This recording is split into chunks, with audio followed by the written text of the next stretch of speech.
بسم اللہ الرحمن الرحیم۔ عزیز طلباء السلام علیکم، میں ہوں سید وسیم عباس۔ امید ہے کہ آپ خیر و عافیت سے ہوں گے۔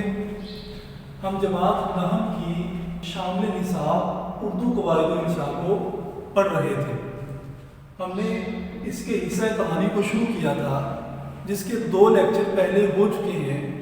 پہلے لیکچر میں ہم نے کہانی نمبر 1 اور 2 کو پڑھا۔ دوسرے لیکچر کے اندر ہم نے کہانی نمبر 3 اور 4 کو پڑھا تھا۔ آج اس کا تیسرا لیکچر ہے، جس میں ہم کہانی نمبر 5 اور 6 کو پڑھیں گے۔ عزیز طلباء، کہانی نمبر 5 جس کا عنوان ہے سچ کی برکت، اس کے نیچے اس کے اہم نکات لکھ دیے گئے ہیں۔ اگر آپ انہیں کو اکٹھا کریں گے تو آپ کی کہانی بن جائے گی۔ پہلا نکتہ، رات کے پچھلے پہر قافلے کا سونا۔ ایک قافلہ سفر کرتا ہوا تھک جاتا ہے اور تھکاوٹ دور کرنے کے لیے ایک جگہ پر پڑاؤ کرتا ہے۔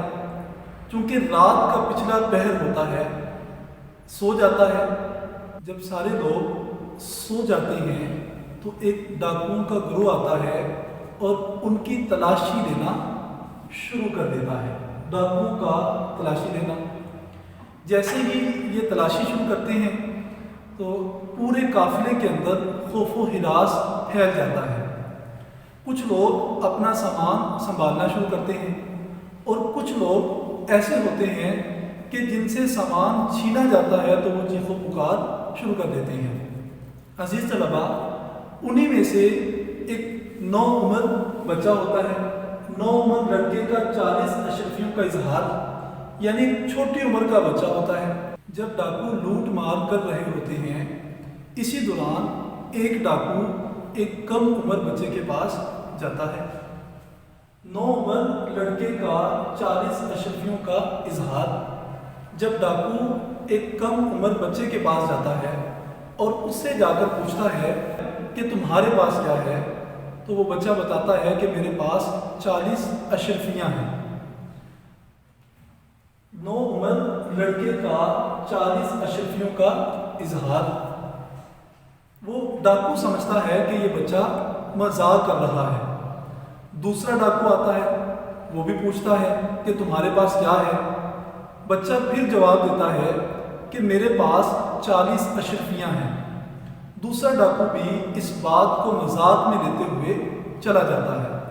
یکے بعد دیگرے 3 ڈاکو آتے ہیں اور تینوں کو بچہ ایک ہی جواب دیتا ہے کہ میرے پاس 40 اشرفیاں ہیں۔ لڑکے کو پکڑ کر سردار کے پاس لے جانا۔ لڑکے کو پکڑتے ہیں اور سردار کے پاس لے جاتے ہیں۔ سردار اس بچے سے پوچھتا ہے کہ وہ رقم کہاں پر ہے، تو وہ بچہ کہتا ہے کہ یہ 40 اشرفیاں میرے کرتے میں سلی ہوئی ہیں۔ جب دیکھا جاتا ہے تو واقعی وہ 40 اشرفیاں اس بچے کے کرتے میں سلی ہوتی ہیں۔ سردار پوچھتے ہیں کہ آپ نے جھوٹ کیوں نہیں بولا؟ اگر آپ ہمیں یہ کہتے کہ ہمارے پاس اشرفیاں نہیں ہیں تو ہم آپ کو چھوڑ دیتے، لیکن آپ نے سچ بولا، اس وجہ سے آپ کی اشرفیاں چھن جائیں گی۔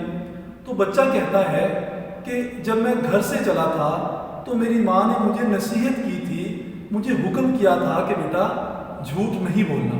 عزیز طلباء، جب ڈاکو نے یہ بات سنی تو وہ حیرت میں گم ہو گیا کہ ایک بچہ اپنے ماں کے حکم کو اس قدر مانتا ہے کہ اتنی بڑی رقم کی پرواہ نہیں کرتا، وہ ہمارے حوالے کر دیتا ہے، اور ہم ایک مدت سے اللہ تعالیٰ کے حکم کو نہیں مان رہے۔ جب ہم اللہ تعالیٰ کے سامنے پیش ہوں گے تو ہمارا کیا حال ہوگا؟ یہی بات کو سنتے ہوئے وہ بچے کے قدموں میں گرتے ہیں اور اللہ تعالیٰ سے معافی مانگتے ہیں، اور جتنی رقم چھینی ہوتی ہے ساری کی ساری واپس کر دیتے ہیں۔ عزیز طلباء، بچے کے سچ بولنے سے اس قدر وہ متاثر ہوتے ہیں کہ وہ بچے کے قدموں میں گرتے ہیں اور ہمیشہ کے لیے رہ زنی سے توبہ کر لیتے ہیں۔ عزیز طلباء، وہ بچہ کون ہے جس کی وجہ سے اتنے بڑے قافلے نے جو ایک عرصے سے چوری کا پیشہ اختیار کیے ہوئے تھا، اس نے توبہ کر لی؟ وہ بچہ کون تھا؟ عزیز طلباء، وہ بچہ شیخ عبد القادر جیلانی ہے جو علم حاصل کرنے کے لیے بغداد کا سفر کر رہے تھے، اور ان کے سچ بولنے کی برکت سے آپ نے دیکھا کہ نہ صرف ان کی 40 اشرفیاں بچی بلکہ لٹا ہوا سامان پورے قافلے کا واپس مل گیا، اور جتنے بھی چور تھے انہوں نے اپنے پیشے سے توبہ کر لی۔ سچ بولنے سے انسان کو کبھی بھی خسارہ نہیں ہوتا، تو اس سے ہمیں نتیجہ یہ حاصل ہوتا ہے کہ سچ میں برکت ہے۔ اب چلتے ہیں کہانی نمبر 6 کی طرف۔ اتفاق کی برکت۔ کسان کا بیلوں کو جوتنا اور کھانا نہ دینا۔ ایک غریب کسان ہے جس کے پاس 2 بیل ہیں۔ کبھی انہیں ہل میں جوتتا اور کبھی انہیں کنویں میں لے جاتا، وہاں جوڑ دیتا، سارا دن ان سے کام لیتا۔ جب تھک جاتا تو انہیں باندھ دیتا اور خود سو جاتا، نہ ان کے کھانے کا خیال رکھتا نہ ان کے پینے کا خیال رکھتا۔ بیل دن بدن کمزور اور لاغر ہوتے گئے۔ ایک دن بیلوں نے سوچا کہ اگر ہماری یہی حالت رہی تو ہم ایک دن بھوک کی وجہ سے مر جائیں گے۔ ایک دن کسان ان دونوں کو باندھ کر سو جاتا ہے۔ جیسے ہی وہ سوتا ہے تو بیلوں کا کسان کو چھوڑ کر جنگل جانا۔ بیل اپنے دانتوں کے ساتھ اس رسی کو توڑتے ہیں اور توڑ کر جنگل کا رخ کرتے ہیں۔ جیسے ہی وہ جنگل میں پہنچتے ہیں تو دیکھتے ہیں کہ آزاد فضا ہے، ہر طرف سبز گھاس ہے۔ دن بھر وہ کھاتے اور جب چاہتے تو پاؤں پھیلا کر سوتے۔